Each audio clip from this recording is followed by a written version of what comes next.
Dear friends, పప్పుచారు ఉప్పు చేపండి. ముందుగా పప్పు ఉడకబెట్టుకున్నాం.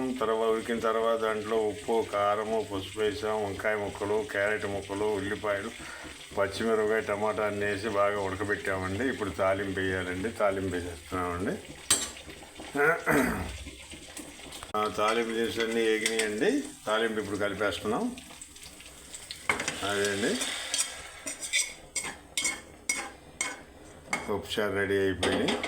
ఒక 5 నిమిషాలు కాగితే ఫ్రెష్గా బాగుంటాయి. ఈ విధంగా పప్పుచారు కాగిన తర్వాత ఇటు పక్క ఉప్పు చేపలు ఒకటి నూనెలో వేయించుకోవాలండి. వేగిన తర్వాత కొంచెం ఉప్పు, కారం, కొద్దిగా ఉప్పు, కారము, తర్వాత పొడి మసాలా వేసుకుంటే అన్నీ రెడీ అయిపోతాయండి. మంచి రుచిగా కూడా వస్తాయండి పప్పుచారులో. అయిపోయిన చేపలు తింటే ఓకేనండి. మీరు కూడా తయారు చేయండి.